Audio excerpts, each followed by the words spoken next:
This podcast is sponsored by Talkspace. You know when you're really stressed or not feeling so great about your life or about yourself? Talking to someone who understands can really help. But who is that person? How do you find them? Where do you even start? Talkspace. Talkspace makes it easy to get the support you need. With Talkspace, you can go online, answer a few questions about your preferences, and be matched with a therapist. And because you'll meet your therapist online, you don't have to take time off work or arrange childcare. You'll meet on your schedule, wherever you feel most at ease. If you're depressed, stressed, struggling with a relationship, or if you want some counseling for you and your partner, or just need a little extra one-on-one support, Talkspace is here for you. Plus, Talkspace works with most major insurers, and most insured members have a $0 copay. No insurance? No problem. Now get $80 off of your first month with promo code SPACE80 when you go to Talkspace.com. Match with a licensed therapist today at Talkspace.com. Save $80 with code SPACE80 at Talkspace.com.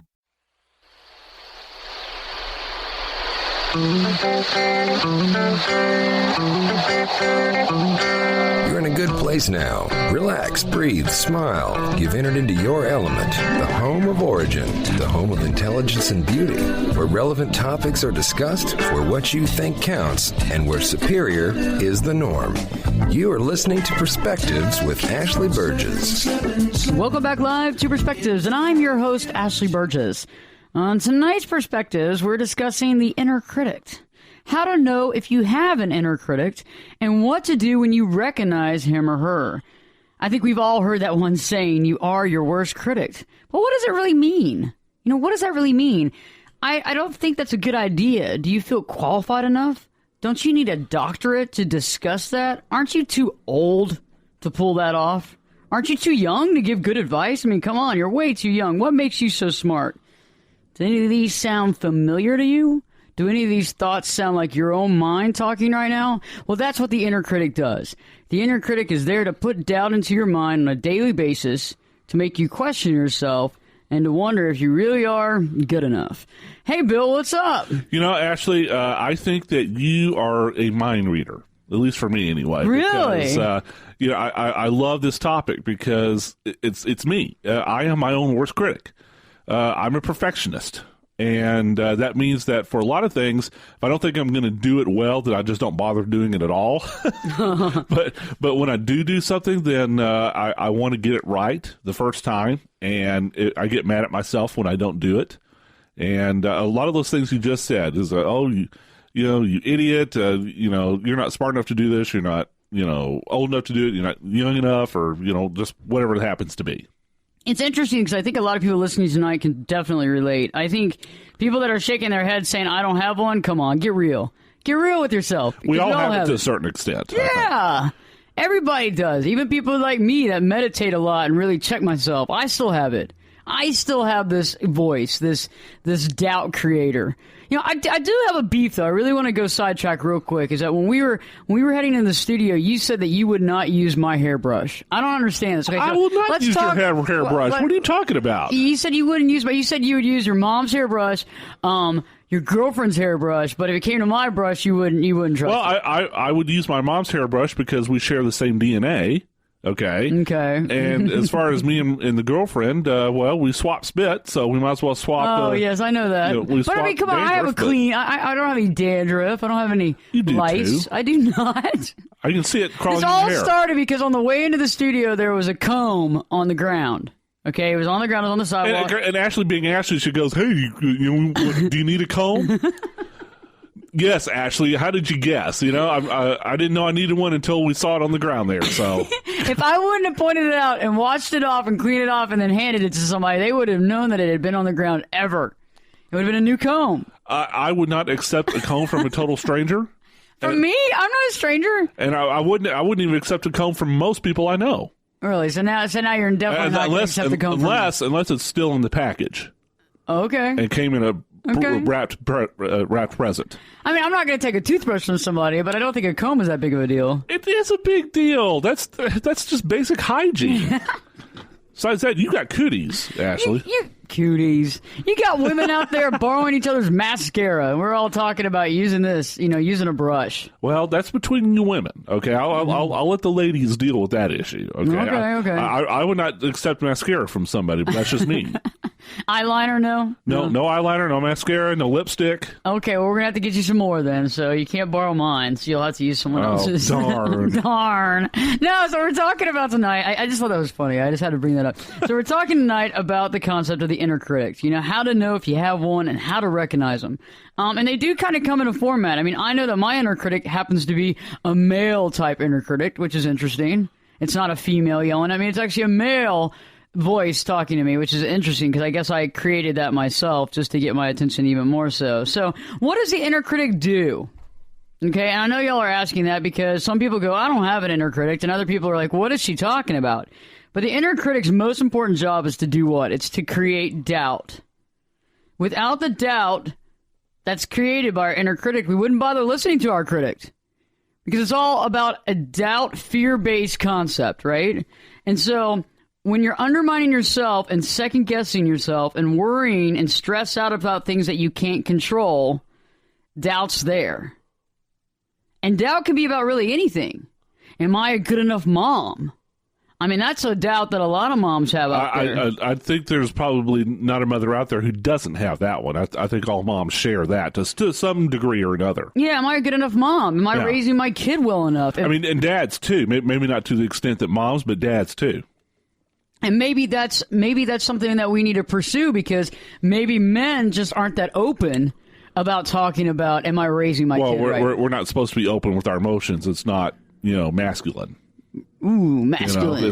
Rawhide. Yeah, I know. Yeah. Guns a-toting. But high noon. You got to man up. Guns right? a-blazing. You've heard that phrase, right? You got to man up. Well, that means you got to suppress your emotions a lot of times.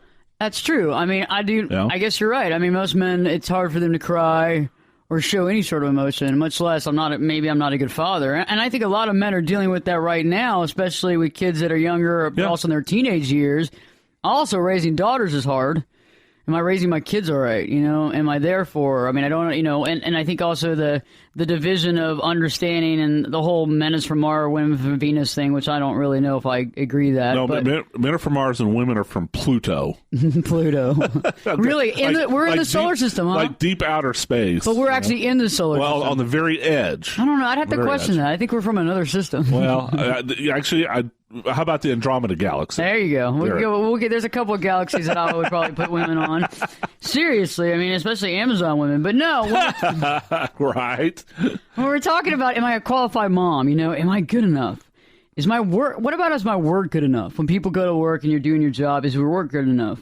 Am I qualified to do what I'm doing? I mean, I think that's interesting because a lot of us question that too. It's like, if you have a master's, you're over there questioning, do I need the doctorate to be smart enough? Are they going to take me seriously when I get another piece of paper? But really, is that really what you feel, or is that the doubt inside of you? That's the Howard Wolowitz syndrome. Howard Wolowitz? From Big Bang Theory. Oh. Because he's the engineer, but he only has a master's degree because in engineering you don't need a PhD.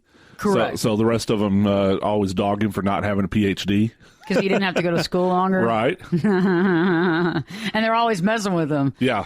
You don't have a PhD. Yeah, I see how it is. I get some of that stuff. I get a little bit of that flack, too. And here, and on a more serious note, too, I mean, do you have a college degree at all?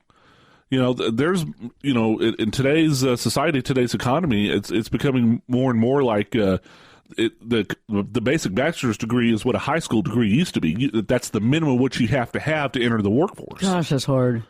And we make it so difficult on ourselves. And I think the biggest thing about how good you are based on what certificates and what degrees you have, I just think that we've created this concept that people can't be wise in things that they can be wise in.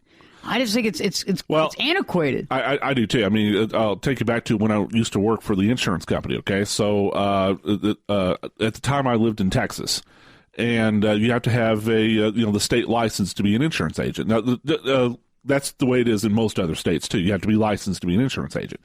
Right. And so I got the basic insurance agent's license, and then later on I got a underwriter license certificate.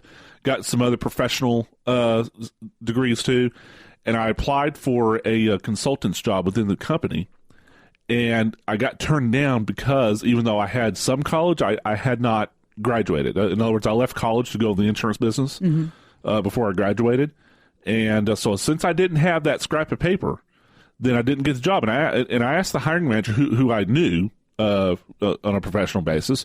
I said, look, I would really appreciate you giving me some feedback. What are the things I can improve on? Well, you need to get your college degree. And I'm going, so I've been working for the company X number of years. I've got all these professional designations. I don't understand. Well, for one thing, the college degree means that you know how to communicate. I just, I'm like, I just got through writing training materials and for everybody else in this corporation. And I write memos and things like that on a daily basis. What do you mean I need a college degree to communicate? Anyway, I could go on and on, but yeah, I mean, it's that's. And I don't want to denigrate the value of a college education. I mean, most people can benefit from a college education. Oh, and you went back and got all your stuff. Oh yeah, I went back and got mine. And finished it, and although in a different field, but I do think that we put a lot of weight into that. Maybe too much. Yes, and I think we put too much weight if we don't have enough, and too much weight if we do have enough. But then there's the internal critic, So I can imagine, because this happened to me. Well, because after that happened, it's like, well, gee, I don't know if I should bother applying for that position because I didn't finish my degree, and they're just going to tell me no. Exactly. And that's the issue, and that's the inherent problem with when we talk about education. Is it's one thing to have education, it's another thing to wonder if you need more. But to sit there and devalue yourself and doubt your own self based on the fact that you don't have another certificate or another master's or this, I think that's when your inner critic's really coming out. Oh yeah, and having a lot of fun on your expense. So stay tuned. When we return, we're going to be talking more about what the inner critic does, and we'll begin to actually kind of figure out exactly what they look like and where it begins. So stay tuned, because Perspectives with your host, me, Ashley Burgess, will be back in 2 shakes. Turn it up and jump in the deep end on Perspectives with Ashley Burgess. The water's warm and there's a swim-up bar. Glass of Perspective. This podcast is sponsored by Talkspace. When you're really stressed or not feeling so great about your life or about yourself, talking to someone who understands can really help. But who is that person? How do you find them? Where do you even start? Talkspace. Talkspace makes it easy to get the support you need. With Talkspace, you can go online, answer a few questions about your preferences, and be matched with a therapist. And because you'll meet your therapist online, you don't have to take time off work or arrange childcare. You'll meet on your schedule, wherever you feel most at ease. If you're depressed, stressed, struggling with a relationship, or if you want some counseling for you and your partner, or just need a little extra one-on-one support, Talkspace is here for you. Plus, Talkspace works with most major insurers, and most insured members have a $0 copay. No insurance? No problem. Now get $80 off of your first month with promo code SPACE80 when you go to Talkspace.com. Match with a licensed therapist today at Talkspace.com. Save $80 with code SPACE80 at Talkspace.com. Of anyone? Now, here's Ashley. Welcome back live to Perspectives, and I'm your host, Ashley Burgess. On tonight's show, we're discussing your inner critic. How to know if you have one, okay? And how to recognize him or her. It's interesting because I think a lot of times we hear that saying, we're our worst critic. Where does that come from? Well, it comes from this whole concept of having an inner critic. I mean, it's one thing to have other people hold you back. It's another thing to have yourself hold you back. Period. End of story. I mean, you can control yourself and stop yourself more than anybody else can. If I recall, Ashley, we did some series of shows a while back where our mind puts limits on us. Right. And, of course, for our listeners, if you want to listen to previous episodes, please go to Spreaker and also ashleyburgess.com in iTunes and type in Ashley Burgess. We're up to, 177 episodes now, Ashley? Something like that. Yeah, something like that. In those previous episodes where you talk about your mind puts limits on you, I think this is kind of an extension of that. Most definitely. Your inner critic, can really play havoc with you. Well, yeah, because the inner critic wants to do what? It wants to create doubt in your mind. Okay? It wants Bill to doubt Bill and Ashley to doubt Ashley based on the fact that we're not good enough. I think it's interesting because we question ourselves if we're qualified. We talked earlier about how, parents question themselves if they're raising their kids right. Are they good enough? Do we have enough, background? Do we have enough to apply for this job? Do we have enough education? And doubt is the inherent building block, I feel, for the erosion of our spirit, but also for the erosion of our determination. Because when we begin to have doubt, what happens? We lose that feeling of spirit of knowing that we can do anything we put our mind to. And guess what? We also kind of devalue our determination because we don't become as determined. We actually kind of sit back and say, well, you know what? I can't do it anyway. There's really I shouldn't waste my time. This is really a waste of time. And when we lack determination, it's always based on the fact that we're doubting ourselves. And it's funny because we take ourselves out of the game. We really do. It's not about the outside haters. It's about the hater that's inside. And that's key because I think that's interesting. I've dealt with it throughout my life. And I think anybody that has a normal childhood, I'm not saying a bad childhood, I'm not saying a great childhood, I'm just saying a normal childhood, is going to have doubt. It's just the way it is. Unless somebody just, blew rainbows up your butt and had unicorns around you at all times, you're going to constantly doubt yourself, at least to a degree. Now, on families that, if you were brought up in a difficult family situation, with a family member personally putting you down on a day-to-day basis, your doubt and your inner critic is going to be a lot louder. It's going to be a lot louder. Some of you listening tonight, y'all have a hard time getting off the couch. Okay, it's hard to leave the house because why? Because what are you going to do anyway? You're not good at doing anything. And I know friends like that, and I know people like that I've actually had to go over to their house before and talk to them about that kind of stuff because it's hard. It's hard when you doubt yourself and then you had other people doubting you in your life. It's like a double-edged sword there. Well, it's a self-fulfilling prophecy, isn't it? Most definitely. If you doubt yourself, other people are going to pick up on it, and they're going to notice that you've got a lack of confidence or lack of self-esteem, and some people in this world are mean enough to capitalize on that. Oh, yeah, and control you. Especially, like, say, in an office environment where maybe it's a little competitive. Oh, yeah. You know what I mean? Yeah, and control you and kind of and play you against yourself, No, I'm there for you, but nobody else likes you. Yeah. Everybody else is out to get you, man, but I'm the only friend you got, so, don't worry about that. Then as soon as your back is turned. Oh, yeah. And then there you are. You've divided yourself from everybody, and now you're talking to the one person that's talking crap about you to the whole office. Uh-huh. Just because you were scared because you didn't think anybody liked you. That is really what it is. It's like doubt it serves a role. It serves the role of holding us back, right, from having our life dreams, and not to mention the fact of having our life dreams, but just living a dream, living our dreams, trying to create something. And it seems like doubt is the force that holds us back. We don't need armies to take us down, do we? I think we're already against ourselves anyway sometimes. You couldn't have done it anyway. You'll never amount to anything. To me, that is a strong enough army. You don't need anybody else against you. Actually, we're live on the station tonight. We're also live on Facebook and on Twitter.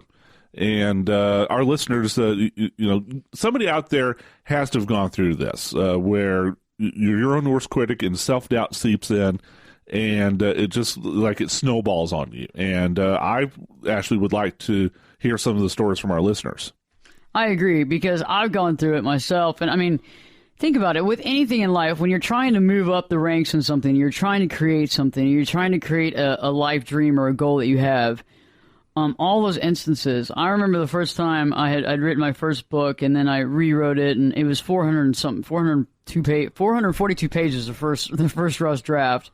And then I ended up, scratching it, cutting it back, rewriting it, and getting it down to about 165 because I didn't want to add another burden to people's lives. Wait. You went from 442 to 165? Mm-hmm. Wow. Yeah, because I knew that nobody... That's an editing process. That's almost 500 pages, And I realized, this isn't a dissertation. I realized that I was a new author at the time, and so the last thing you're going to want to read is, War and Peace, called Live Your True Life, right? War, what is it good for? I was going to say, it's good bathroom material, but you're not going to be in there that long. Yeah, I hope not. You might have a problem when you talk. If you have erection longer than 48 hours, please call your doctor. Right. No, but honestly, yeah, I knew that people would only have a certain amount of time to read it, so I get it. But when I first put it out there, I had self-doubt. I literally waited longer than I should have to get it published because I just started questioning myself. Is this going to go anywhere? Is anything going to happen out of this? And now, yes, I have a third book out and I'm writing my fourth book, and I would have had that done too had somebody not have pulled out on the last draft on this fourth book. However, boo hiss. Yeah, boo hiss. Thank you very much. But don't give up, Ashley. But I'm not giving up. Okay, that could have made me doubt myself too, based on the fact that I worked really hard and it was done, and then they took off, and then I started realizing things do happen for a reason. Sometimes the last thing you want to do is be in a situation with somebody when maybe they're not as respected, for example. But on the other turnaround, it didn't work out, and so I have to look at it from that point of view and realize that I can produce something miraculous as long as I don't doubt myself. And sometimes it's hard because I think that after the placement of doubt, we start doing this like personal beat up. Yes. You know what I mean? Like we're going to personally beat ourselves up, and you begin to battle yourself. I've said this before, but when you're in a fight with yourself, you have no time to fight others, right? I mean, it's hard because if you're over there giving yourself an uppercut and you're trying to like hit somebody else, it's not going to happen because you're battling yourself. Yourself is hitting yourself. And in anything like that, you're actually kind of slapping yourself upside the head. And we're really excellent about beating ourselves up. Because we know ourselves, and therefore we know our weaknesses. Oh, yeah, we know exactly how to take ourselves down, how to punch, how to kick, especially below the belt. Yep. Coming up with things that, guess what? What happened in the past? What happened in the past? Because something bad happened in the past. It's like, aha, I know. It's like that movie. I know what you did last summer. Or yeah, you remember what happened last year. By the way, try to do that. A movie I actually saw, by the way. I never saw that. You never saw it? Wow, there's a first. A first in history perspectives, a movie I saw and actually didn't. You've been seeing all these new movies, too, and the only movie I want to see that's out right now is SpongeBob. Oh, for crying out loud. You would. I'm not surprised you would want to see that. That would be a quality movie, okay? A quality movie in my eyes is anything that's like a good kid's film, especially anything with dolphins. Of course, I'd rather see that than 50 Shades. Oh, I'm not seeing 50 Shades. No. I couldn't even get past chapter 11 of the book. I'm not. You read some of the book? I tried. I tried, God. And I couldn't get past chapter 11. Things are really bad. I didn't know how bad they were. You actually tried to read some of the tried. book. I was challenged by a female acquaintance, and I said, okay, you know what? I'll be open to it. I'll check it out, see what the hype is all about. And it's just like, okay, this is too cheesy. It's, you got to get this away from me. It's, Yeah, I have no want or desire to see that film. I think it's funny how women are, like, asking men to read it, and women are, like, bringing men to the film when it's really quite derogatory to females. It really isn't that good. I mean, but I understand that a lot of women want to be, they want to be dominated. Especially in the sexual in the bedroom. I understand that a lot of women have the fantasy of being dominated, having all these crazy sexcapades, right? Right. But on the opposite end, I mean, it doesn't bode well. I mean, what happens to her from what I know and all the reviews that I've read? How much of a tangent do you want to get on that? Because I can just go off on that subject. How much of a tangent you want to go? I mean, it's like, and I'm being very serious, okay? If you read this book and or watched this movie, then as far as I'm concerned, you are disqualified from being a feminist. Wow. Holy hand grenades. And I am dead serious about that. Well, I mean, it is kind of like being a feminist and saying, hey, I get Penthouse every month.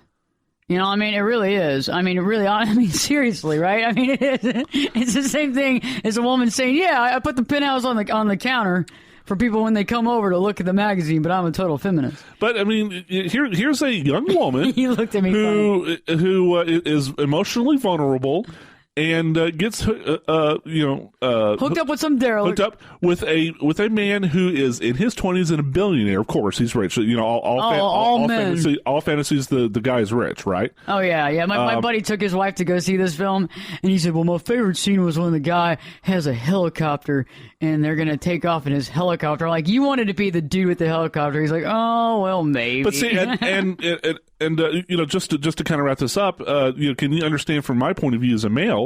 I see that on the silver screen, and it's like, why should I even bother trying to, get a mate? I'm not a billionaire. I don't have helicopters. I can't compete against that. True. I mean, it's so many different levels of that film. My gosh. I mean, we could do a whole dissertation on that. I think we'd have to go see it. But the movie's not worth taking up that much airtime for, as far as I'm concerned. let's get back to doubt. That's right. There's a lot to doubt here. We'll talk about that later. But yeah, when we return, we'll be talking more about the role that doubt plays and how you actually start personally beating yourself up. So stay tuned, because Perspectives with your host, me, Ashley Burgess, will be back in 2 shakes.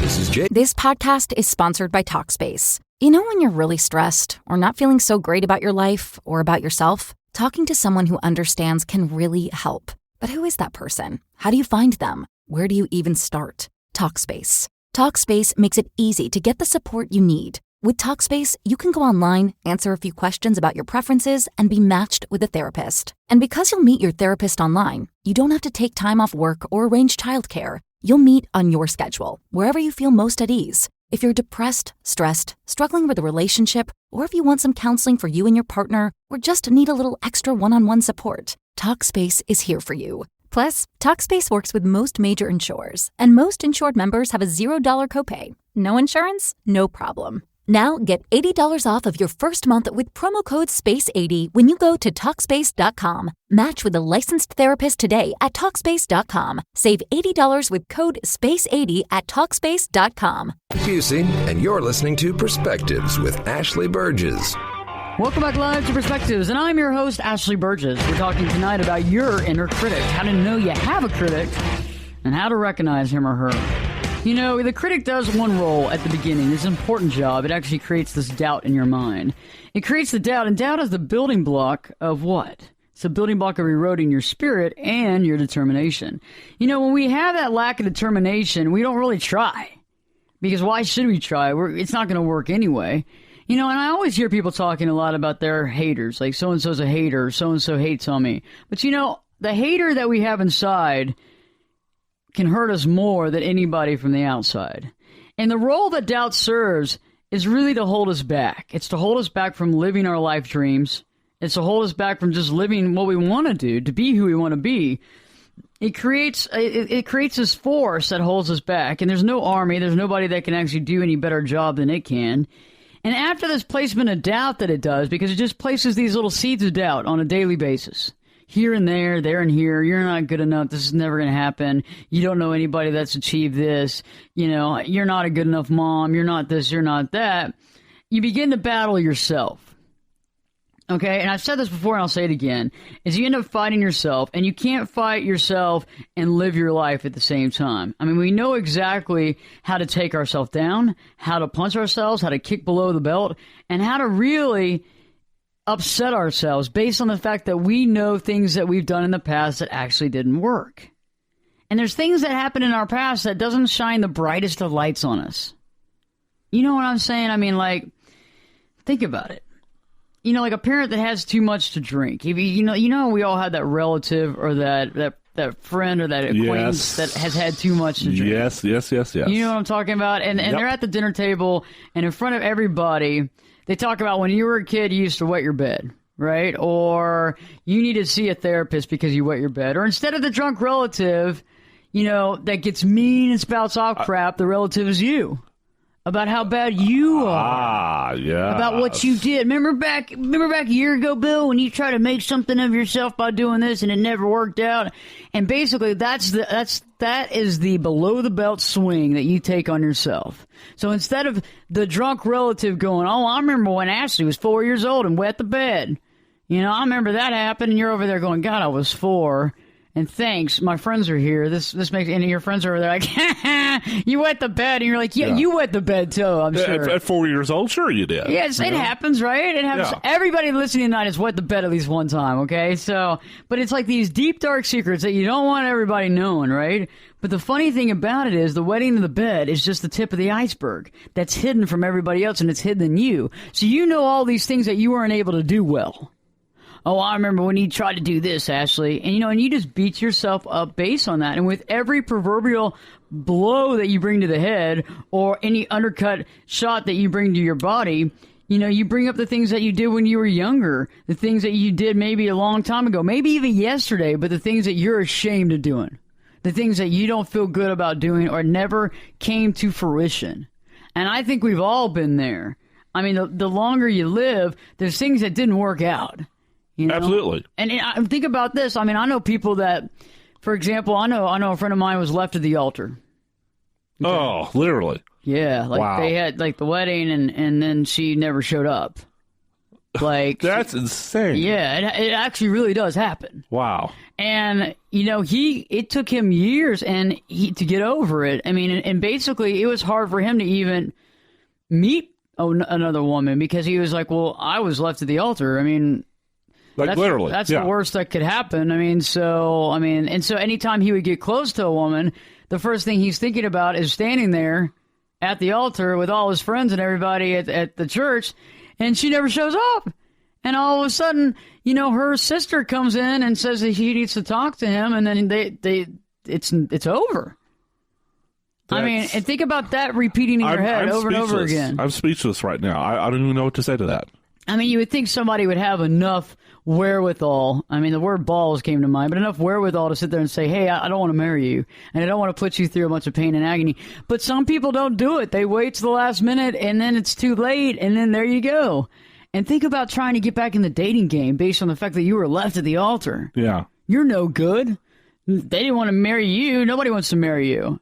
And so think about doubt and your inner critic just going off. Anytime you got close to a woman thinking this could be the one, all of a sudden you got flashbacks of, oh, well, think about what you did. Think about standing up there, you idiot self, at the altar. Think about that. How did that feel, dumb butt? You know what I mean? And that's what your inner critic starts saying to you. And you start thinking and believing it. And you go, man, I'm just going to go on and cancel this date. Nothing good's going to come out of this.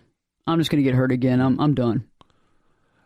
Ashley, I've got nothing. Good night, folks. That's the show right there. Isn't that awful? Yes. But think about how awful it is, too. Like, on the other side, you have that guy living through that. I mean, he's gotten better, and he's actually gotten married, and he got over it, but it took years. And it took a lot of therapy and a lot of counseling, too, because he had to get past that inner critic that kept saying, you're not good enough. Nobody wants to marry you. Nobody wants you. So just get over it. And that's what we start creating in our mind all the time. And we allow this doubt to start seeping in. And the next thing you know, you can't get off the couch.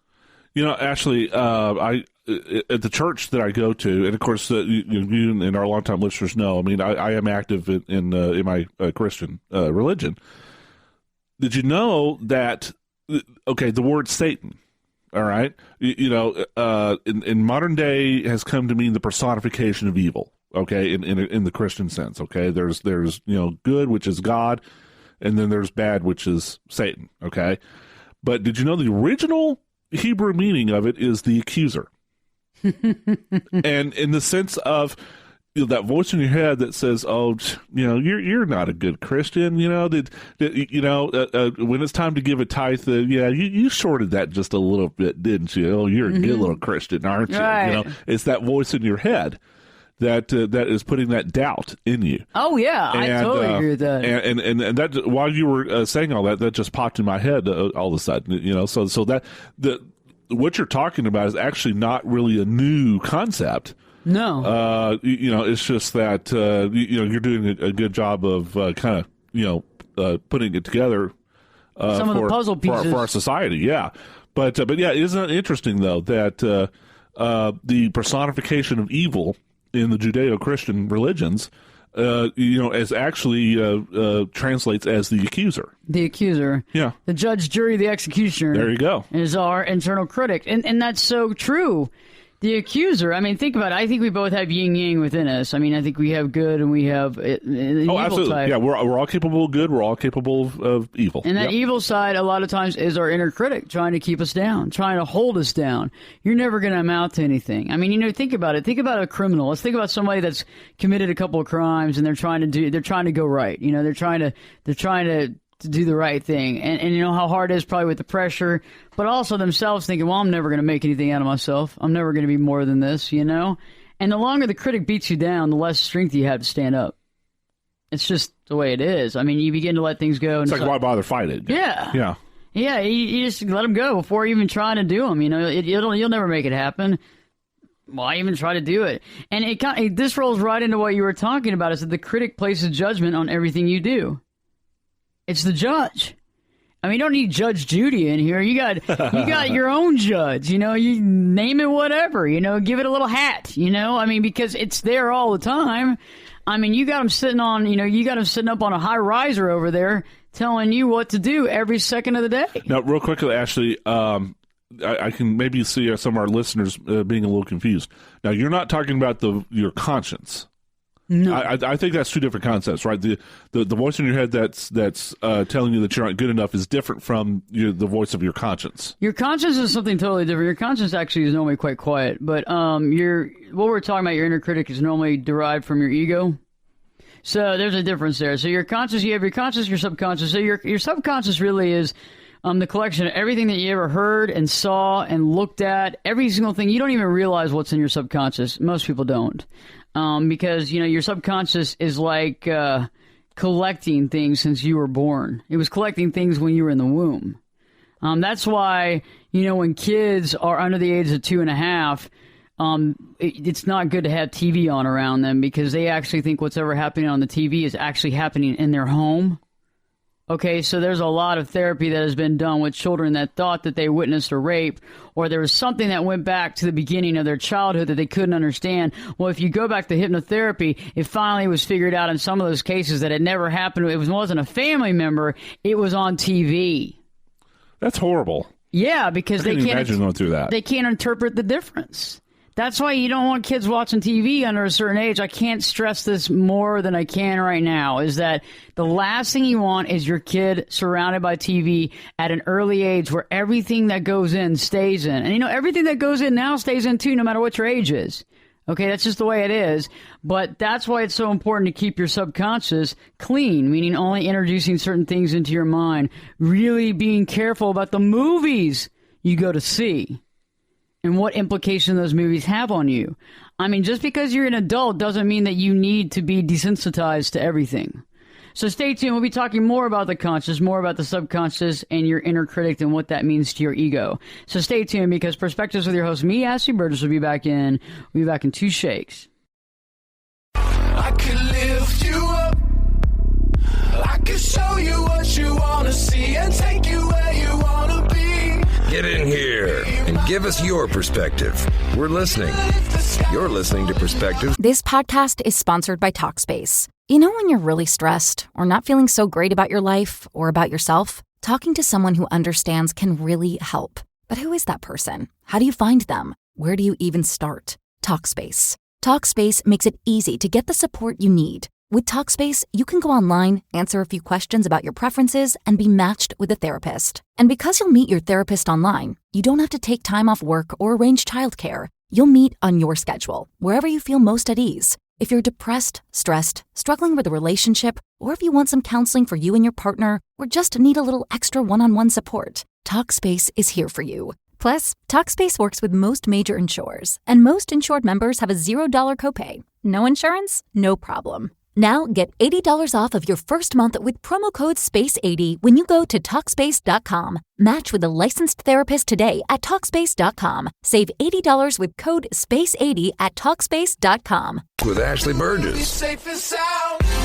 Welcome back live to Perspectives, and I'm your host, Ashley Burgess. Tonight we're talking about the inner critic, what it means to have an inner critic, what the inner critic does, and how to know who they are. Right before the break, Bill had brought up a good question about the concept of consciousness versus the inner critic. And yes, these are totally two different things. Most of the time, people are running from their subconscious at all times. Your subconscious is completely always collecting every single data, every single fact, every single TV show, every single sound bite you hear is collected in that subconscious. And you will have it for the rest of your life. Okay? That's why sometimes you have random memory recall. That's why when you go to bed sometimes, instead of going to bed, you hear the Clorox commercial. Not because you love the Clorox commercial, but you heard it 3 hours ago and you weren't paying attention, and now you're going to talk about it. Or that annoying jingle. Yeah, because subconsciously it's in your brain. Even if you try to avoid it, guess what? It goes in. Okay? And so I think the funniest thing is when people don't even watch the castle doors, when they leave the TV on when they're going to bed. You got to look at yourself as the castle, right? So if you're going to bring up the drawbridge and protect the castle at night when you're asleep, when you can't protect yourself, turn the TV off. Turn the radio off. I can't even believe some people leave the radio on all night long. How do you sleep with that? But also it's like every single song and every single word that's used is now permanently in your brain. My mom can't sleep without the TV on. Oh, geez. It actually is one of the worst things to have on. And it actually helps that inner critic get more power over you. I was going to say, how much time do we have left in the show? I think we could spend it on my mom, bless her heart. We'll do 5 more hours. Let's keep going. Let's keep going, guys. I know everybody out there listening can actually relate. So we're on Facebook and Twitter right now, Perspectives with Ashley Burgess and Ashley Burgess as well. Also, the biggest thing, too, is that we're also on Spreaker, so any of the past shows that you're interested in, check it out. Allow those to go into your consciousness. This is good quality material that's not bad to have, and it can help you thwart these issues sometimes. So think about that. So everything goes into your subconscious, and the conscious is so a good example. The good example is this: think about a computer. Okay, you have all those hard drives and all that kind of stuff, and the hard drives and all that stuff is your subconscious. It holds everything, and your conscious is really what's on that desktop. Just right on the initial desktop. Not the stuff that you got to open and use another program and open that. I'm talking about the stuff that's initially on the desktop is your consciousness. So that's what you're dealing with on a daily basis. Now, the inner critic, that's another thing altogether. The inner critic is actually related to your ego. And I know a lot of people think, and we've talked about this on past shows as well, is a lot of people think that the ego is, talking about how great you are and how amazing you are and amazing Mets, how great you are. But no, it's not at all. It's actually normally tries to break you down. It tries to knock you down in size, okay? Because the ego is normally this thing that tells you about how not good you are, the things that you're lacking. And this is where the inner critic comes in, because they're really kind of one and the same. And I like to use the inner critic because I think the ego has a lot of weird definitions out there because people don't understand what the ego does. People think you're supposed to get all big-chested and you're the man and you're, the big man on campus with a big ego. No, a lot of times when people have this outwardly big ego, it means they're internally very insecure. Okay? When people treat other people badly, when people look at you and will not speak, when people look at you and go... That's normally a sign that they don't even know how to communicate with you because they feel like they're going to have to compete with you. And so the inner critic that's the one that drives that ego to sit there and say, that person's not going to talk to me. This is a bad idea. I feel insecure. And it places all this judgment on everything you do. And, if you think about the doubt and you think about the beat up in the battle, then you think about the judgment, because the critic is your judge. It's your jury. It's your executioner. As Bill said, it's like the accused, because judgment is when you tried something, right? Or you haven't tried something, or you did something and you're not happy with it. It's the process of just not allowing it to be. It's the process of defining it. So if you go out tomorrow and apply for some jobs and get some interviews, let's say, and you're trying to get a better job than you have, and you're trying to do some more stuff with your life, and one of the interviews didn't go the direction you wanted it to go, or maybe you didn't hear back from them yet. Instead of sitting there thinking how bad the situation is and how awful you did, we place all these expectations and all these judgments, and that's what your inner critic does, is that it's judging what you did in that interview. Yeah, and I can relate to that because over the past couple of years, I've applied for a lot of positions within the radio station group that I am primarily based out of. And I can't tell you how many times I've written to the hiring manager of whatever position or station it's at, and hey, I'm interested in the position. Here's an air check tape, and here's my skill set level. Here's my resume. Like to schedule an interview with you. Okay, well, I'll listen to it and get back to you, and never hear from him again. That has happened countless number of times, and it got to where it did affect my self-confidence. It's like, another position came up just recently. I'm like, should I even bother? I kind of know what the outcome is going to be. I remember that. Yeah, I told you about that. Yeah. And it all worked out. And but at first you were thinking it hasn't worked in the past, so why should I bother? This is probably just another thing that I'm going to put energy out to, and then it's just not going to come to fruition. And then I'm going to wonder, and they're never going to get back to me. But it all changed. But what did you do to change? Did you just work through it and just say, no, I'm going to move past this doubt, and I'm just going to make it happen? Yeah, I'm just going to move past it. I just thought, okay, at the end of the day, what's the worst that could happen? There you go. They're going to tell me no, or actually, in their case, they're just not even going to bother to tell me anything. but I'm no worse off than I am now. Well, that's true. And the thing about it too is that I think it's interesting. So had you not had moved past that doubt and tried it, and instead you kind of just accepted the judgment from the high court, right, that comes down to you and says, yeah, you're the one, you're ridiculous, this is stupid. And, the funny thing is that the judgment is the final job that the critic does. And then you know what it does after that is it moves into making fun of your regret. You get what I'm saying? That yes. It makes fun of your regret. So not only does it kind of hand you this judgment and say, you'll never get this. This is never going to work for you. Think about it. You've applied for these many jobs and it never happened for you. This is just going to be another losing streak. It's just going to be another waste of your time. So they hand down that judgment, right?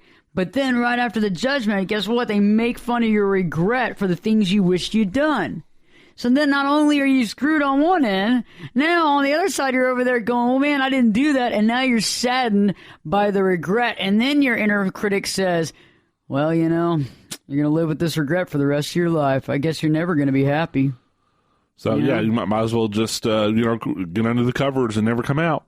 Yeah, and now it's like once it hands this judgment down, now you're down for the count. Another good example of this concept is the dating scene. It's like, he or she, turned me down for a date again. I get shot down 3 or 4 times a week or whatever. Yeah. So I keep giving out my phone number or keep inviting people or whatever, and it just doesn't work out. Might as well just not even try anymore. I know people like that too. I know people that are in their 40s, like their early 40s and their mid 40s. Actually, I know some people in their late 40s that never got married. They weren't ever that good with women. They tried, but they just weren't that good with women. Yeah. And some people are like that. Some people, it's just hard for them to date. They don't really know how to go by it. It's just not. It's not that they're gay. They just have difficulty dealing with women. Okay. I mean, nothing wrong with being gay, but no, they're not. Yeah, nothing wrong with that. But I mean, like they're actually by themselves because they're just too scared after a while to try to meet somebody because it just hasn't gone very well. Right. And that's kind of sad because it starts tainting your whole life. And I've even been around those same people where a girl will be kind of like talking to them in a situation and they don't even realize it. They don't even realize that this person's they actually just kind of like they don't realize that the other person there is actually giving them the opening. Yeah, because they don't see it. It's practically a neon sign. Please ask me out. That's something I in my own personal life I had. It took me a long time to learn. Is that the female is practically begging me to ask her out. Exactly. And she's just waiting for me to do it. And I don't understand that, but and you're like, well, hey, let's talk again sometime. Right. I gotta go. Okay, have a good night. Yeah. And they're like, okay. So stay tuned. When we return, we'll be talking more about the inner critic and judgment and how you can spot your inner critic. Perspectives with your host, me, Ashley Burgess, will be back in 2 shakes.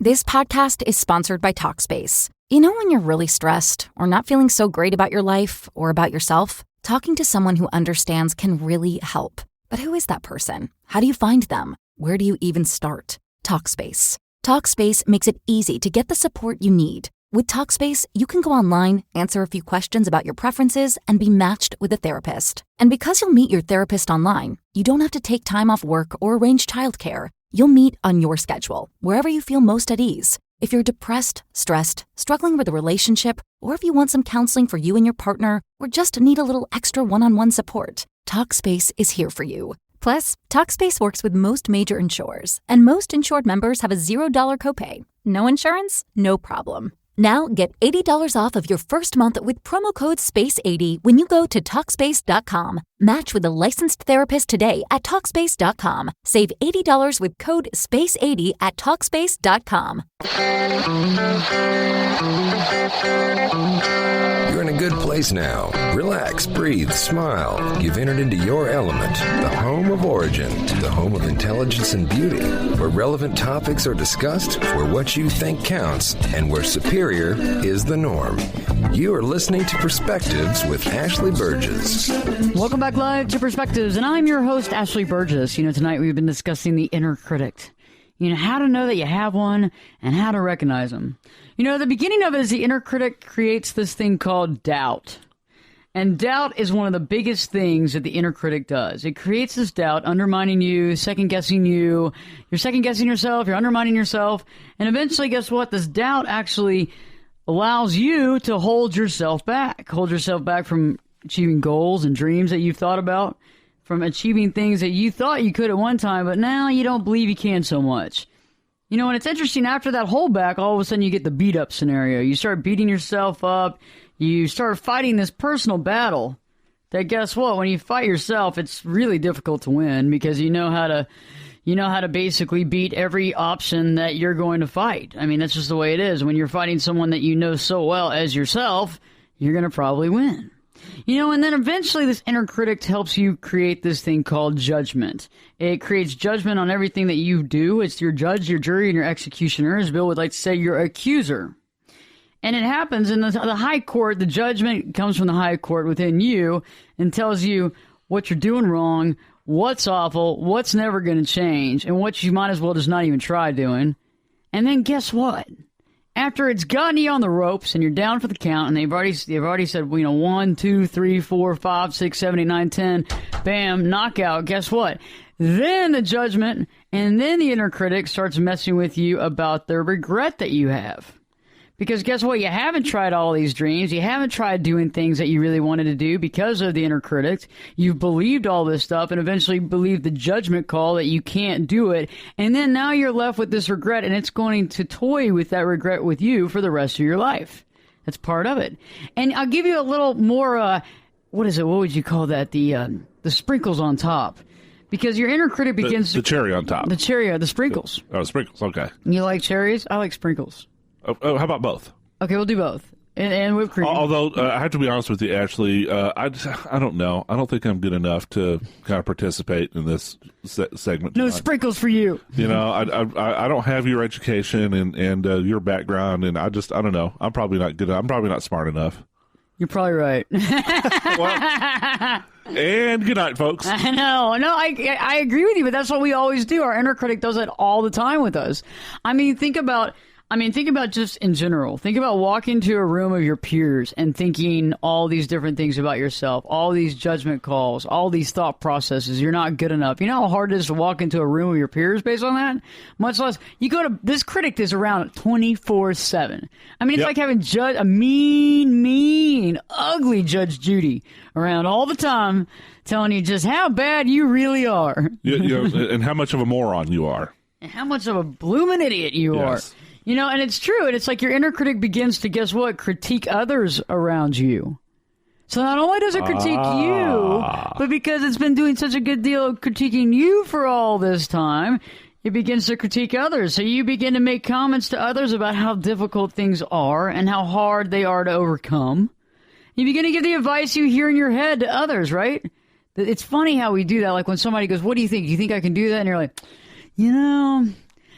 I don't know. I think it's really hard. And, I just don't know if that's going to be able to be accomplished. And I don't want to sound harsh now. I'm just saying. I just think that might be difficult for somebody in your position to do. Actually, I actually did that to a mutual acquaintance of ours. Really? And you know who this person is. You did? How much can I say here on the air? You really did? Let's okay. It was another person. Mm-hmm. No, start there. Who wanted to have a radio show. Okay. And kind of like you, I went to this person's office to set up a studio. Okay. But he went ahead and bought, the recording software. Okay. Ahead of time. And he bought, the wrong software. Well, not necessarily the wrong software. Just it was meant more for music recording rather than voice recording. Right. So it had a lot of bells and whistles. Okay. And I couldn't help myself. I actually said this to him, and it's like then I did the face palm thing. I actually said to him, "Well, this software it's a level of complexity that I would not have chosen for you." Gee. and I think you know who I'm talking about. Oh my! And you can imagine his reaction to it. Did he freak out? No, he didn't freak out. He just laughed. Oh, he did? And it kind of became a running gag there for a while. So it's a level of complexity that I'm not ready for. Sure that you're able to take care of. Well, I mean, there is certain levels of things when you know somebody's not necessarily technically savvy, and they go and they get that was one of it. They go and get something completely out of their stratosphere of manageability. He has to have a personal assistant just to turn on his computer for him. Jesus. Yeah, see, that's the key, is that's the key. But I'm talking about like when you have somebody go to you and say, do you think I could do this? You know what I mean? And we've all had this happen before. And I know some people listening tonight also had their parents do it too, where they're like, I think I'm going to go get this degree. And the parents are like, you'll never make anything out of yourself. You're never going to make any money. This isn't going to work for you. I mean, and you know why the parents said that to them about getting that art degree? Was that probably mom or dad thought about getting that art degree, and their parents told them how stupid that was. Because you're never going to have money. You're not going to be able to do anything with it. Yeah, and so you learn something and you believe something and you have judgment enough that you start, giving pellets of judgment to other people. Like I know a lot of people that come to me and they want to start a radio show, they want to do stuff, they want to have a talk show kind of career. And I give everybody, the same advice. And I help everybody totally without thinking about anybody's limitations or anything like that. Because you know what? I don't know. Because you don't see that person as a threat. No, but a lot of people do. People would, yes. And a lot of people like to try to pinpoint things about people. And I've had people try to do that to me, too. And that's fine. And I can see through it. But a lot of times people can't see through it. They think that person's really their friend when in actuality that person's just part of their critic. That person's actually voicing their critic. So it's interesting how our critic, though, can start making critiquing Say others. It fast 3 times, Criticalization. I think I just made up a word. Criticisms, yeah. Criticisms. You can start creating criticisms on other people. It's very interesting because we have this tendency of we judge ourselves every day. So why don't we start judging everybody around us and see what decisions they're making? Are they making bonehead decisions? Are they being wise? Are they being, not wise? Are they being erratic? And so, I think once we got to this point, we can now begin to know how to know that we actually have a critic. How to know that you have your critic. And I think the first thing that I would say as a feeling that you'll have is the feeling that you're being held back by not necessarily other people. When you realize that you're not necessarily being held back by other people, and I think that's something that everybody tonight might want to think about. Because if you really truly think about it, even if there's a couple of people around that really don't really want to see you be that successful, and you know it because you know it. I mean, you either consciously realize it just because you get body language, you understand it. Maybe they've told you, I don't really like you, and I don't really want to see you do that well. Unfortunately, most of the time it's undercover. So if somebody tells you that, be thankful because at least you know where they stand. But when you feel that you're holding yourself back, this actually applies to everybody because everybody to some degree holds himself back. We all do it, whether it's the habits that we create to hold ourselves back. Maybe it's the unhealthy eating. Maybe it's the unhealthy drinking. Maybe it's, I know I need to go to bed by 11:30 or midnight to be able to wake up and be a part of society the next day and to be able to understand what my job entails. But, I got to bed at 3:30 and, I had to get up at 6 and I don't feel very good. And I'm going to do that every day. Or I'm going to go home and instead of taking care of what I need to do, I'm going to drink a 6-pack of beer and I'll get around to it. And so sometimes the judgments are actually hidden behind what we start doing. So we actually start creating these things that actually hold us back. So maybe if I didn't drink so much, maybe I'd get more done. So do you think that's maybe you're self-conscious, kind of acting against you there? It's like, you need to get to bed at 11 o'clock and not drink, but you still do it anyway. Because maybe on some level, you're not going to be good at it. You're not going to do well at work anyway. It's a self-fulfilling prophecy. Yeah. I mean, everybody looks down at you at work anyway. I mean, what does it matter if I get there on time? What does it matter if I do my job? You know what I mean? But sometimes we don't. Sometimes the critic. Okay, so this is another thing too that I think is interesting. Before we go to break, sometimes the critic is so eloquent and so smooth that you forget that the critic's there. And you don't hear it anymore. And so most people listening tonight are there. Most of you listening tonight at a certain age Once you get past about 25, you don't hear the critic anymore because the critic's been going on for so long that you don't even realize it's the critic. You learn to tune it out. Yeah, but you still live by it. Right, so every single thing the critic says, you live by it, but you don't hear the critic say you're no good. Instead, you go, yeah, 6 drinks sounds like a good idea tonight. Yeah. Okay, I'll stay up till 5 a.m. No big deal. I'm not missing anything. And you know why we do this? Because we're not good enough anyway. And that's what the critic's telling you, but you don't hear it anymore. And that's when we create these boundaries to our own success based on judgments that we've agreed to. So stay tuned, because when we return, we're going to be talking about more about how to identify and understand that you have that inner critic. Perspectives with your host, me, Ashley Burgess, will be back in 2 shakes.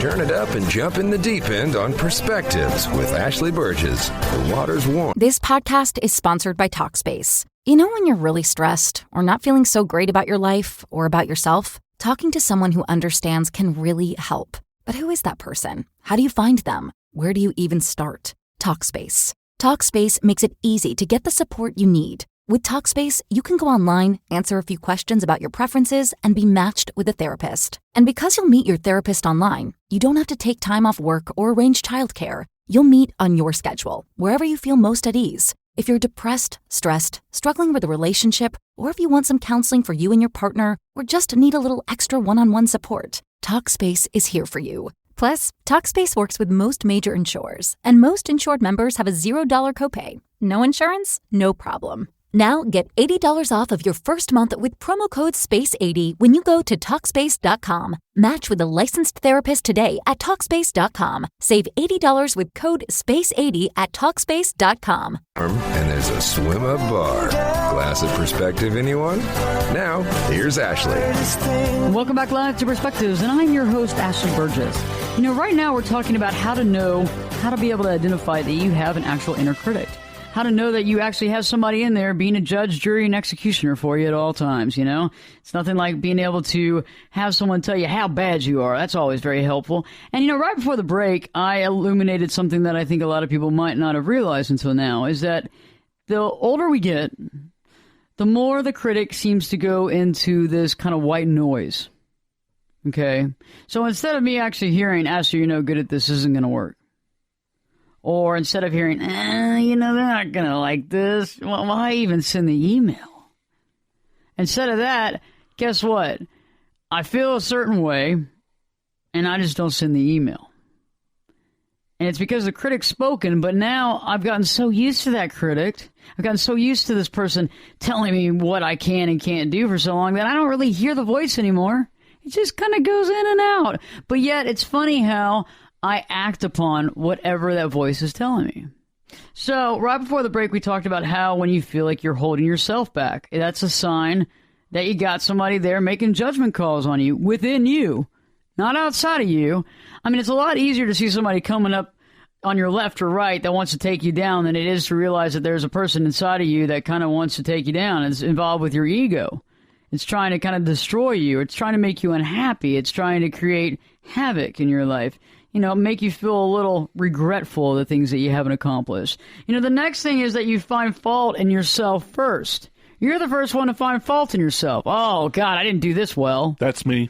Remember when we started off the show, I'm my own worst critic because I'm a perfectionist and I expect myself to just do it right the very first time or else I get angry with myself. And why is that? Well, like I said, I have high standards for myself. So when I don't do something the right way or the best way right off the bat, then I can really get down on myself. And I really have to kind of fight that urge. And that perfectionist urge, I think, is an interesting, too. I think that's an interesting situation. Being a perfectionist is part of that inner critic. Yes. Because perfect isn't really possible. It's not possible. But when we try to live up to something that's not possible, what happens? We fall short. When we fall short, what happens? We get angry. When we get angry, what happens? We get depressed. When we get depressed, what happens? We stay home and we don't try to do anything else because we know we're not going to do it that well. Because I think you know me, actually. I mean, I have a lot of pride in my competence as a producer and a sound engineer. And so sometimes I can be kind of sensitive when I feel like I'm being criticized, or if I do make a mistake. And look, we all make mistakes. But if I do make a mistake, then it's like, I can be sensitive to somebody coming on too strong on me, because I already know what I did, and I don't need you to yell at me here. I'm already yelling at myself. Yeah, right. That's exactly what I'm thinking. I'm already yelling at myself. I don't need to hear it again. I don't need you to. It's like when you're in the car and you got a backseat driver, right? Oh, I cannot stand. It's like one of these days I'm going to get the James Bond car. Where you push the button in the seat. Flings the person out of the passenger seat or whatever. You know what I'm talking about? I'm going to trick out my car one of these days to do that, because I would rather listen to fingernail scraping a chalkboard than to somebody to backseat drive me. I can't stand somebody telling me how to drive. Well, that's kind of the same as having that inner critic and then having somebody else tell you about what you did wrong. Is that you turned the wrong way, you know it, and then all of a sudden that person goes, you turned the wrong way. No, Sherlock. I know, man, but I can't make you turn for another mile. I get it. And that person's like, well, golly, we got to go another mile of the way. And that's really what it is, because when we have this inner critic, we don't really need somebody else beating us up. Yeah. We already got this taken care of right over here. Right. And the problem is that we don't stop. That one thing happened, and the other person's going to let it go. The backseat driver's going to eventually, hopefully, let it go. But at the same point in time, we're going to keep going with that. We made the wrong turn. And then, the inner critic, well, you can't even drive anyway. You're not even good at that. So a lot of times with this inner critic, too, that's what we feel out of place. And we worry when we're around others. We worry that we're not going to be as beautiful, as pretty, as smart, as intelligent, as liked. I mean, I see it all the time. I went to a big event yesterday. And it was a really nice event, and it was for a good cause. But, there was a lot of people there. There was probably about 700 people there. And out of those 700, about 600 women, and a lot of it's society women. Wow! So out of 700 people, 600 women. Mm-hmm. Holy moly! Yeah, it was kind of a big women's type donational charity type thing. Okay, but there was a couple of spouses that were there. Most of it was a daytime luncheon type thing. I was going to say, it's either that or the 50 Shades of Grey premiere. It's true. I heard that 70% of the audience was female. And that is crazy. We'll talk about that another time. But yes, exactly. But I know why that is. You women out there are bored with your marriages and wanting somebody to, I don't know, have a little fun with, I guess. But anyway, let's get back to this concept of the ladies' luncheon. So there we are at the luncheon. And I remember seeing a lot of society people in there. We talked and everything. But you would see certain women in there that didn't feel comfortable with being there. They were looking for their friends. Maybe they were on the phone by the front doors, texting to see if their friends had gotten there yet, waiting it out. And our inner critic to be that person going, man, you're not going to know anybody here. You might as well just wait by that front door because you're not going to know anybody here. Yeah. You stand out like a sore thumb. I can't believe you wore that outfit. I can't believe you wore that. And that's the, to heck with all this, sisterly bonding stuff, right? I mean, women are the fiercest critics of other women. Yeah, but I'm talking about your own critic. You're your own critic. Well, I mean, yeah, so it's like, I can't believe she wore that, whatever, And a lot of times when they think that, guess what? They're internalizing their judgment, saying, I can't believe I wore this. Yeah. And so it goes outward, right? It creates this outward spawn. It's like your judge becomes their judge. And all of a sudden now you're judging everybody because you think everybody's judging me anyway. They're all making fun of my outfit, so I'm going to go make fun of theirs. I can't believe what she's wearing. Oh, she totally wore that last month when I saw her at that event. And so it's being out of place. It's feeling out of place. It's worrying if you're going to fit in. What about you fear new things? Your critic wants you to fear things that are new, that aren't the humdrum, the things that you've never done before because it's out of your element. It's out of your wheelhouse, actually. I tend to do that. You do? Yeah. I'm uncomfortable in new situations. See, I love new situations. Not me. I mean, because, once I get something broken in, it's like, the Linus blanket, it's warm and all that good stuff. Mm-hmm. And same thing with Kermit there that you're playing with. I bring my action figures with me. Would you put that down? When I go any studio I go to, I bring my action figures with me. They go with me. I know. I think that's probably off my action figures. That's probably a symptom of some sort of sickness. We'll just have to, diagnose it later. But anyway. Oh God. So when I'm forced to step outside of my comfort zone, get out of the warm blanket, as it were, then I feel uncomfortable. That's interesting. Why do you think that way? Because I know I felt uncomfortable before with new things, and most time it was my inner critic saying that this isn't going to go well. Well, I for me anyway, I think it's because it's the fear of the unknown. I don't know 100% sure how it's going to turn out. And how I joke with you. I like to plan my spontaneity. Yeah. And I think that kind of goes back to my, inner critic perfectionist type thing. If I don't know 100% how it's going to turn out. But we never know what it's going to do. Then I'm not sure I want to get started in the first place. But we never know 100% what anything's going to turn out. Which is true. So that's the internal battle. Yeah. That's raging in my head, see. And also that internal battle might be, too, because you're insecure about the situation, not knowing exactly what you're supposed to be doing. Maybe that can also transfer that voice into... I need to know the outcome of this. Right. I have to know the outcome. If I know the outcome, I'll feel more comfortable. This will be more, exactly. Yeah, more my speed. Exactly. And because we're old enough in an age that you really have to be aware of that critic and what they're saying. And to become aware of that, that's a totally different ballgame. And we'll get to that later on in this hour. But you have to be able to understand that you have it. And I think we're getting there. And so you feel like you're held back by yourself. You find fault in yourself first. You're the first one to say that you did something wrong. You feel out of place, right? And you worry about, what the others around you might think about you. And you fear new things. So when we return, we're talking more about some of the symptoms of knowing that you have that inner critic. So stay tuned, because Perspectives with your host, me, Ashley Burgess, will be back in 2 shakes.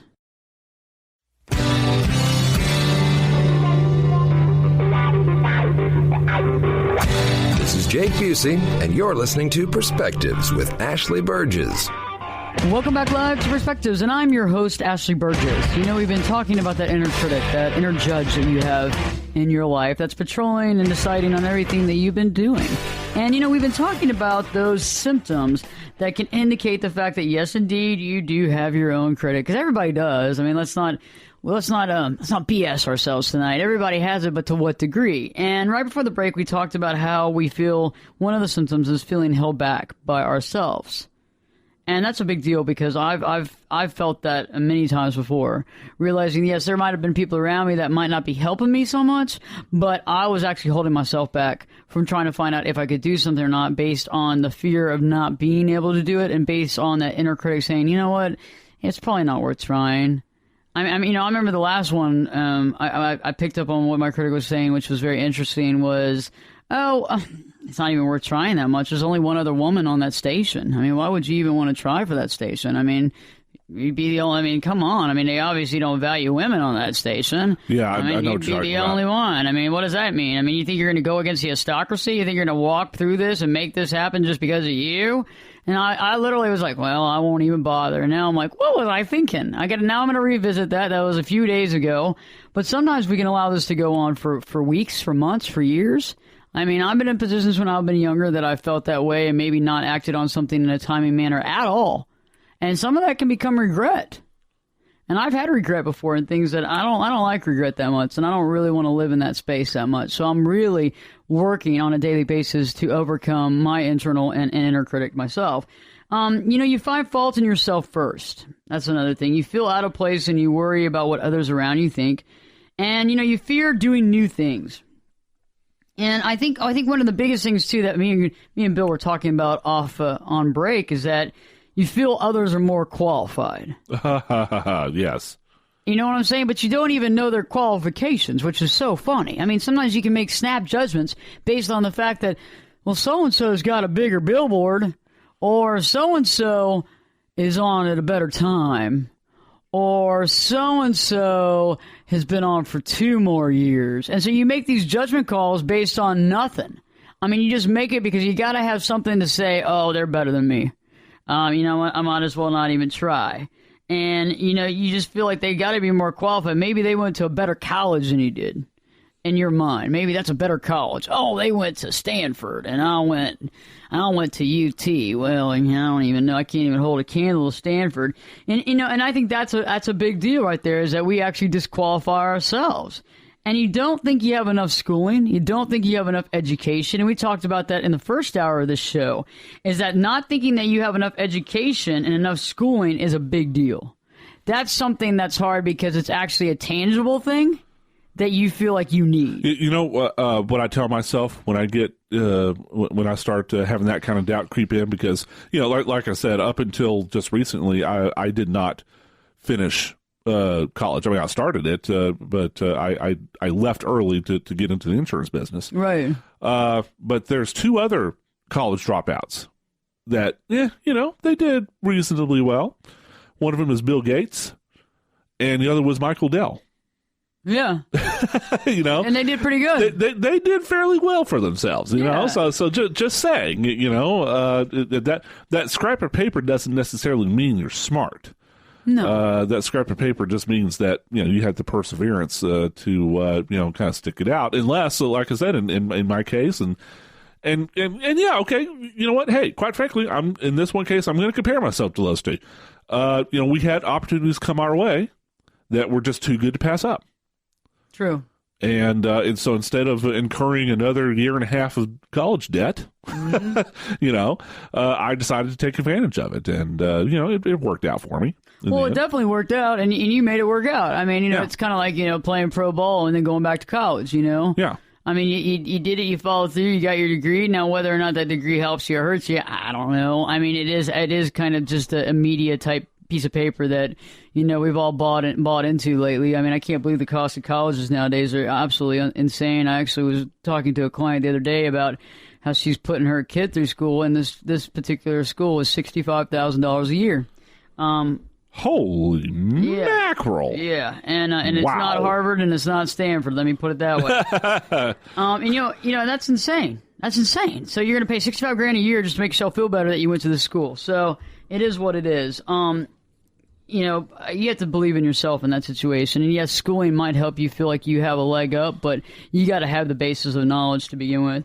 You have a difficult time being yourself because you feel yourself isn't good enough. And I think that's the bottom line here, is that when your inner critic is going off and you're listening to it, or at least you're following what it's saying by doing things that aren't good for you, i.e., you need to be taking care of this and that, and instead you're down at the bar. Okay? You might be smoking weed, doing something that's not helping you get to that next level, because you know what? In the back Gaming. there... Yeah. Gaming. Yeah, in the back there, you believe in this stuff, hook, line, and sinker. So why not go do that? Because you're not going to make it. It's not going to get good anyway. I mean, you're just going to waste your time, and that's what it is. Is that you? Bottom line, it's difficult to be yourself because you feel that yourself is not good enough, and that's where most of us in this lifetime deal with. Is this issue is paramount right there? I'll love her to death. I don't want our listeners to think that I hate my mom. I don't. Just the opposite. I love my mom to death. But she's a perfect example of what we're talking about. She does not even bother getting started doing most things because she already knows how this is going to turn out. She already knows it's not going to happen.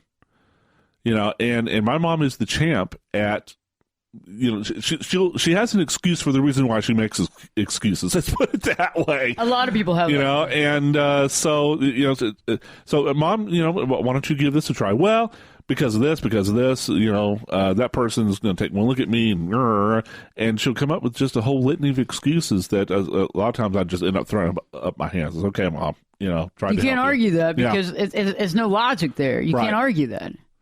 Right. I mean, you have to get into her psyche and say, well, the reason why you think this way is because you feel this, and that. You don't feel worthy of having success, so you're not going to believe that there's a possibility. And by the way, this is a woman who put herself through college with 2 teenage boys. It's a lot. And holding down a job. But it's interesting when the critic is going on and on and on, and the older and older you get, and if you don't put a stop to this, like what I'm talking about tonight, if you don't slow it down, if you don't see it, guess what? It gets out of hand. It gets really out of hand, and it causes a lot of problems. And like Bill was saying, you know, his mom is very, very intelligent. Very intelligent. Put herself through school with these two kids, took care of all this stuff. I mean, think about it. That's a lot going on. When you got kids to take care of, you're putting yourself through college, or you're doing all this stuff. You got to have some sort of level of, you know, belief. But at the same point in time, that critic, when it keeps going and going and going, and you're in your 40s or 50s, or maybe even your 60s, if you don't stop it soon, you're going to be living with a lot of regret. Because unfortunately, it becomes out of control. It's just like a bully, and it's just like somebody that's got too much power. If somebody has full power over you all the time, then they're going to take just a little bit more. Just a little bit more. Just a little bit more. I'm going to take a little bit more because I know what? I can get it. I can get it from you because you're easy. You're an easy target. Every time I come back to get a little more power, guess what? You give it to me. You give it to me every time. And you know what? I'm so smooth. I'm such a smooth operator. You don't even know that you're giving it to me. Smooth operator. Yeah. I'm Barry White, baby. I'm your inner critic, and I'm Barry White, and I'm here to tell you how bad you are and what you can never step up to. You can't ever step up to this plate. And so when we return, I'm going to tell you how you can recognize them and what you can do to slow down this inner critic and to be able to focus and realize what's truly happening and slow down the hands of time when it comes to this and be able to get some of your power back. So stay tuned because Perspectives with your host, me, Ashley Burgess, will be back in 2 shakes. I can lift you up. I can show you what you want to see and take you where you want to be. Get in here and give us your perspective. We're listening. You're listening to Perspectives with Ashley Burgess. Welcome back live to Perspectives, and I'm your host, Ashley Burgess. You know, we've been talking about that inner critic. We've been talking about that inner judge, that jury, that executioner. You know, I recently met my critic in a dream. He was an odd character, rough around the edges, actually snarly. You know, God bless him. You know, you might not actually ever run into your critic. You might not ever see them, but you can feel them. You can hear a voice of constant doubt and realize it's obviously separate from yourself. You know, when you begin to dial into your thoughts and you see that these thoughts are punishing you, creating doubt, browbeating you, or judging you, and when your thoughts are created in these spaces, it's a direct sign that you are under the influence of your inner critic. You're under the influence. You're taking the drug, baby. You're doing it. And a lot of times it's hard for us to realize that, but our thoughts are supposed to support us. They're not supposed to take us down. So what do we do? What do we do to actually slow down this inner critic, to actually stop wielding it and giving it power over us? How do we do this? I mean, we've been going through our whole life allowing this to happen. So how do we do it now? And I have a couple of pieces of advice tonight, and I think these are going to be very important when it comes to eliminating regret from your life, but also when getting your power back. You got to begin to listen to your thoughts. You got to begin to listen to your thoughts. What does that mean? You got to actually hear them. You got to see them, for that matter. You know, most of us let that mind of ours chatter away without ever checking what the chattering is saying, without checking it out. What's going on in my mind? You can't begin to control what's going on in your mind and clean it up if you don't know what's being said, right? Yeah. I mean, like, if I'm chattering away all the time, and you know you have friends and family. Not you, Ashley. I mean, you don't chatter. You know, my mind is actually quite quiet. I've learned how to actually quiet the mind, and that's something that I'm getting at right now, is that when I don't speak, there's nothing going on in my head. I mean, really, honestly, I can hear my inner critic come from a mile away now because they walk too loud.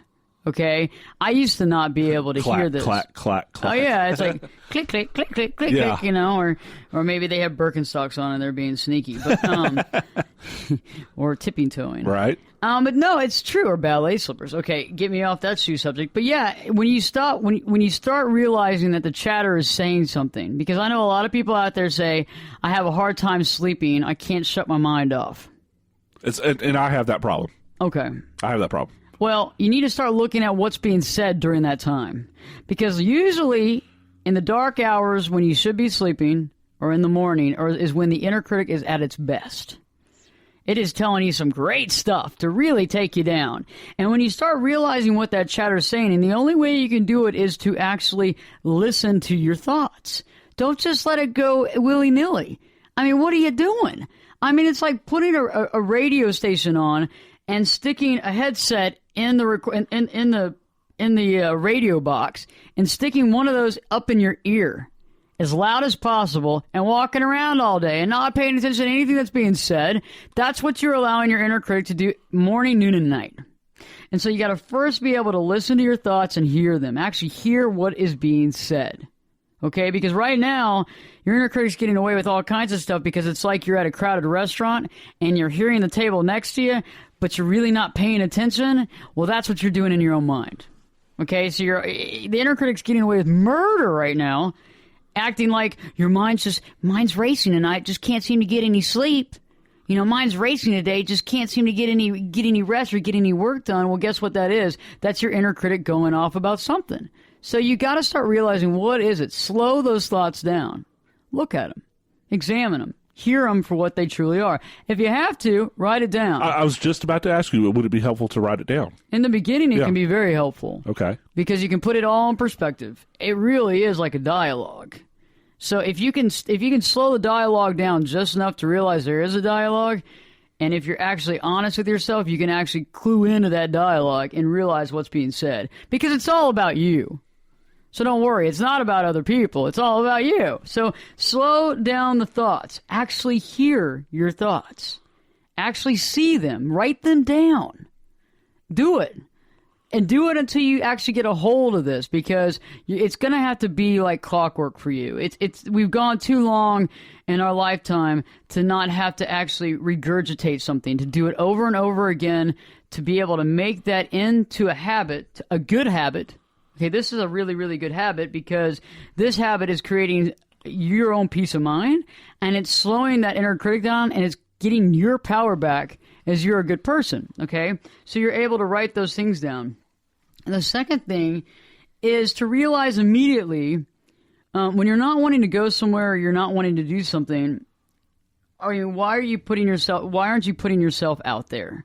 Why aren't you highlighting your assets? Why are you trying to hide? When we feel like we need to avoid something, a lot of times that's because we are being manipulated by what? By our critic.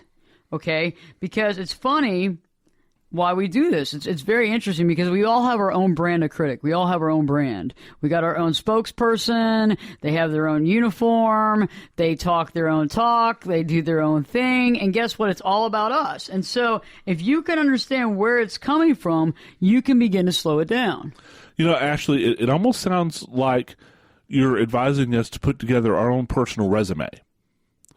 You know, because if you put together a resume and you are going to apply for a new job, then not only you're going to list your skill set, but you also phrase it in the best possible way, right? I mean, right. You know, so maybe kind of sort of, you know, we should have our own personal resume in the back of our minds, you know, for to answer our inner critic for. So it's like, you know, well, you know, I'm intelligent, I'm smart, I'm good looking, and you know, I'm good at multitasking, I'm good at this and this and such, and that way, you know, maybe it might be a good idea to, you know, whenever your internal critic comes calling, you can just pull out the old resume. Well, that's a good idea, but a lot of times people don't even know that they have it right now, and they're not even listening to it. So they don't know. We can't even have them fight it until they know that it's there. You know what I'm saying? So yeah. I agree with you. And in that, it would be like positive affirmation resume, right? That would be kind of like that. And of course, you know, and do like everybody else does. Embellish your resume. I embellish mine. Well, you know, feel highly about yourself. You know. So yeah, I mean, it's supposed to accentuate the positive, and so why not embellish it? Well, I agree with you, and so that kind of gets us to our next step. So once we're able to hear the thoughts, and we actually hear them, and we know what's being said about us, okay, because there are actual words being said. It's in your own mind, okay? So there are words. They're not symbols. It's not Chinese symbols or hieroglyphics or anything. There's actually words. So once you realize that, and let's say you decide to go to the next level of writing it down, which is fine too, because it can really help. But remember that when you begin catching the comments, you got to eventually do something, because you can register it and understand that this is being said, but you got to stop the loop.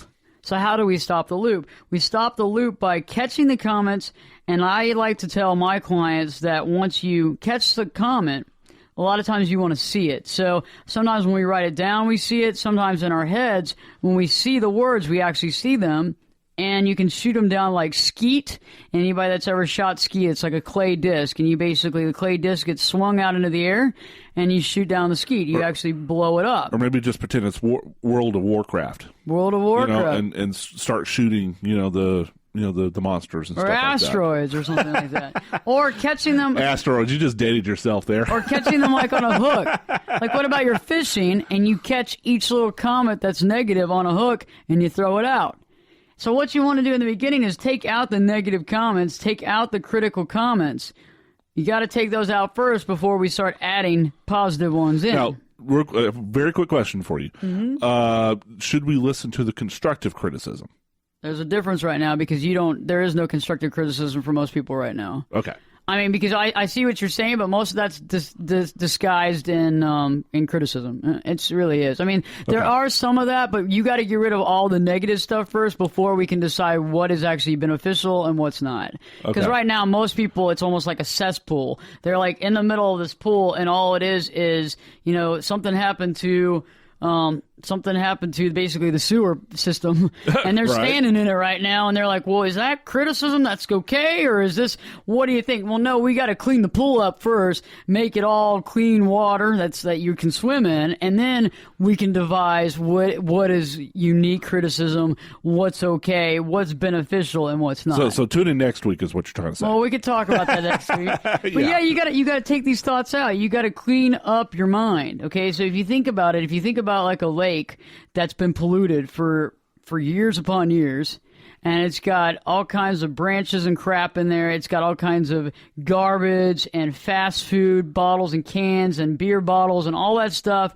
I mean, the fish have already died, what have you. You got to clean up. You got to dredge that lake first, right, before it's clean. And just like your mind, it's all these negative thoughts that are in there that you actually have to clean out. So we got to clean out one by one, take them out, put them in the trash can, go recycle them, do what you want to do with it.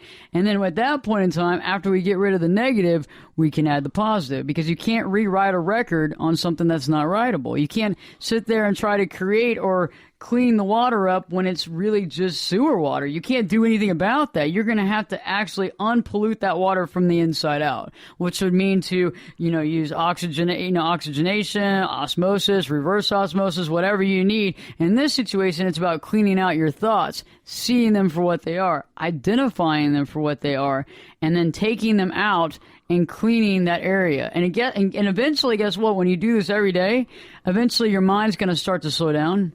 The chatter is going to start to slow down. And eventually, within a month of doing this on a daily basis, the chatter will stop. There won't be any more chatter. It's amazing. I sleep great. Okay, I sleep wonderful. Yeah, there is no chatter. It's gone, because guess what the chatter was? The chatter was just putting me down. And, if you even think about the chatter of just being chatter, well, it's keeping you up. It's taking you off base about what you need to do. It's not helping you. It's not helping you at all. It's hurting you. So that chatter needs to stop. And the only way to stop the chatter is to check it, to know what the chatter is saying, and to eliminate it. And on another show, we'll be talking about how you add positive thoughts in, but you got to do this for about a month before we can even begin to rewrite this record, because we've all been treating ourselves so badly. We've all been our worst critic for so long that it's just second nature.